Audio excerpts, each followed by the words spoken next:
So good to see DLD come to Asia. I think we've been talking about it for some time, right? So I'm very happy. Uh, I'll take from what Hildegard said. There is nothing called Asia. In fact, I couldn't agree more with that. Uh, when someone, I've been involved with a lot of businesses that have been built locally, and I've partnered with a bunch of US companies helping them launch businesses in Asia. And I think where I've come today, when someone comes and asks me or tells me that this is my strategy for Asia, I never say it, but back in my heart, I think these guys need help because,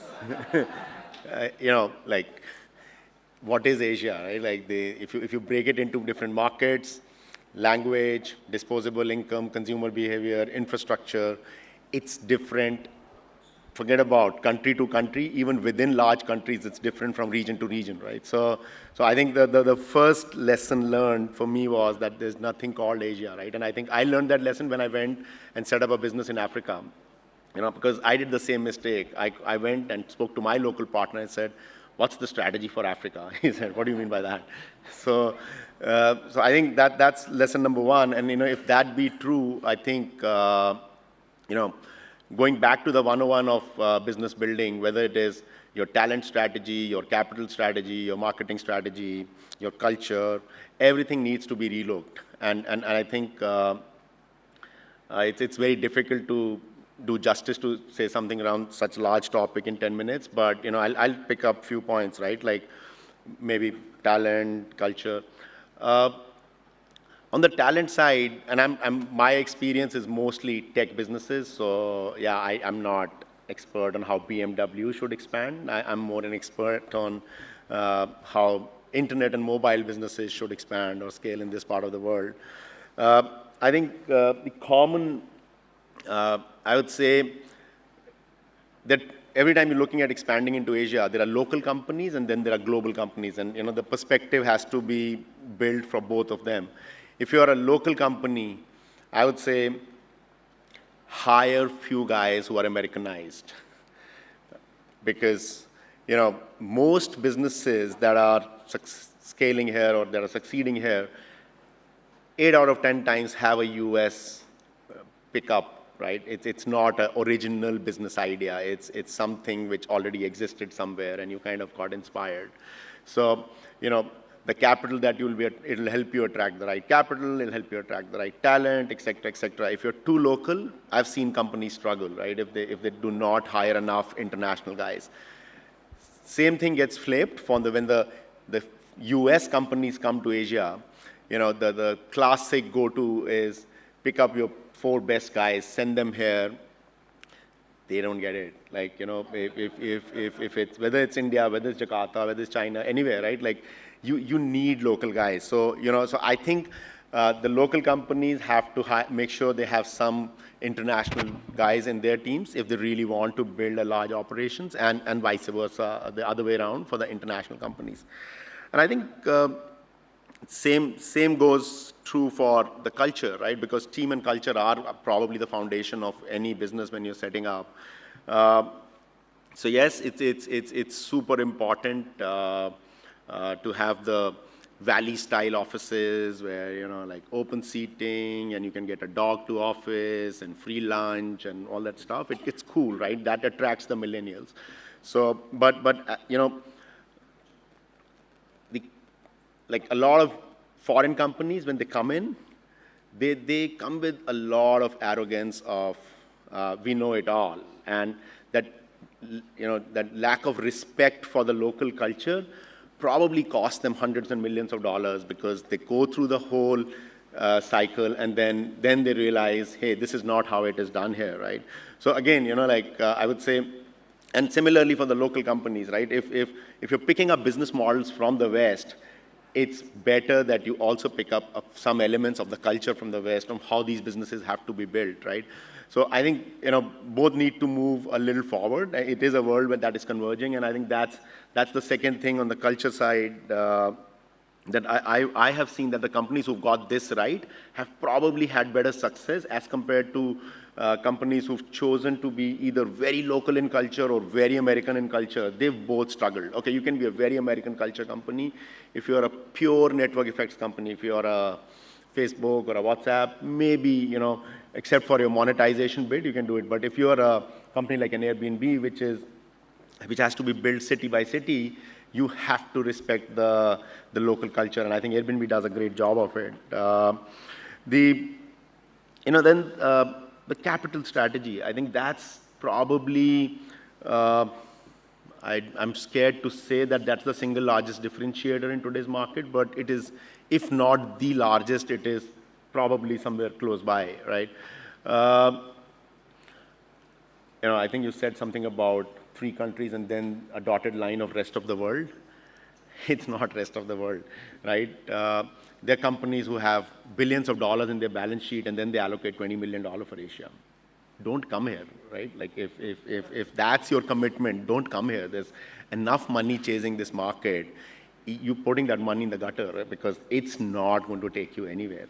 Like the number of billion-dollar companies, the unicorns that are coming up here, the number of billion-dollar rounds that are coming up here is unheard of, is unthought of. And it's not about, you need to put a good capital strategy because you might have the best team, the best model, a very good momentum. And I've seen amazing companies not getting their full potential just because they didn't put a good capital strategy, right? Like, I recently moved to Singapore. There's a grocery company here, Red Mart. I think most people who live in Singapore at some stage do order some stuff from them. That company was on a high growth momentum, et cetera, didn't put together the right capital strategy and then had to go and park themselves with the Chinese companies, right? But had they put in a good cap table, it's not just the dollars, right? It's the name on the cap table, right? That do they have the ability to do the follow-on checks to kind of keep fighting the battle, because it's a relay race, it's a multi-round race, right? You might be a local company, and then suddenly you scale up, and then you realize that the big boys from the US come with like big pots of money, and then you need to reset and probably reinvent yourself and put a new capital strategy. Or it could be the other way around, that you might be an US companies doing pretty well here, and then an Alibaba, a SoftBank, someone decides, hey, you know what, we can beat you. And they give $500 million, $1 billion to someone local, and then he's putting back you on the back foot. So I think getting the capital strategy right from day one, and most people get this wrong, right? Because I've been an entrepreneur all my life.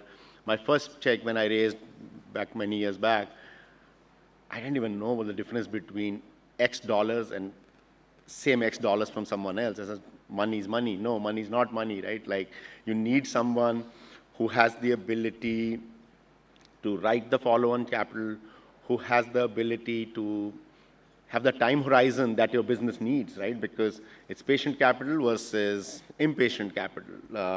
It's just posturing. A lot of times,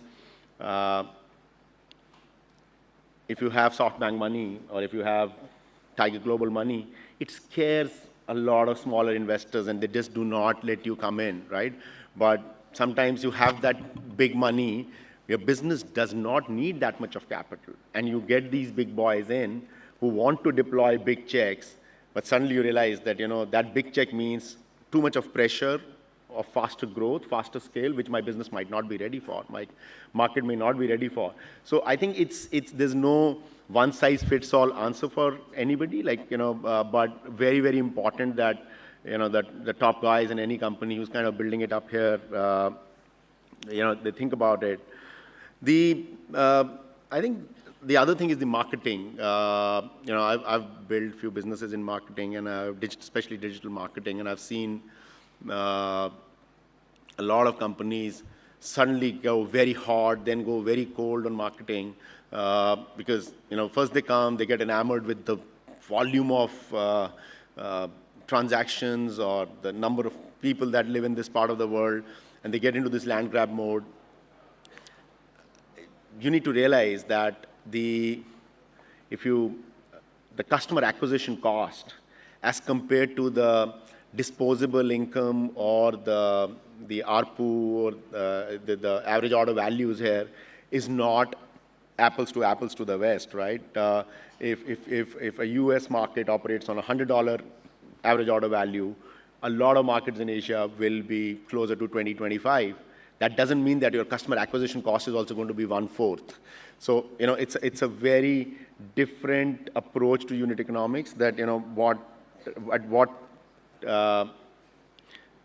scale are you in the land grab mode, and at what stage you start investing in the brand and the loyalty, because the first phase of customer acquisition is probably a different strategy, and the growth strategy is very different, right? If you continue to acquire customers at that kind of price points, suddenly you someday realize it's not making sense. Then you suddenly go cold, and you go silent for 6 months, and then you realize, oh, my business is tanking. Again, you go hot. Like most companies, it sounds very basic and 101, but I don't want to get into names, but it's surprising how many companies repeat that mistake again and again, right? So I think it's very important to understand the short-term unit economics of the business and the long-term unit economics of the business, and build your marketing strategy around that. And I think lastly, just the time horizon, because most markets in Asia have a longer J curve, have probably a much longer time horizon as compared to the same businesses in some of the Western markets. So, whether it is your exit horizon, if you're an investor, then all you care for is the exit, then your exit horizon. If you are an operator, what's your commitment? Is it a 4-year commitment to the business, or is it a 14-year commitment to the business? Because I've seen a lot of entrepreneurs just give up after 5 years. They're saying, dude, I've been on it for like 5 years. It's not going anywhere. And look at any of the successful companies in this region, right? The outcomes are not fast. The outcomes in US are faster. Like the outcomes here are slower.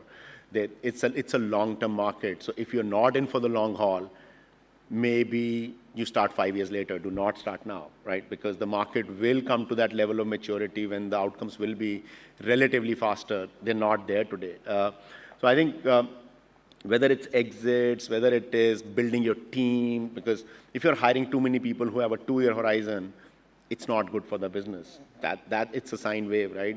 You'll start losing people just when you need them.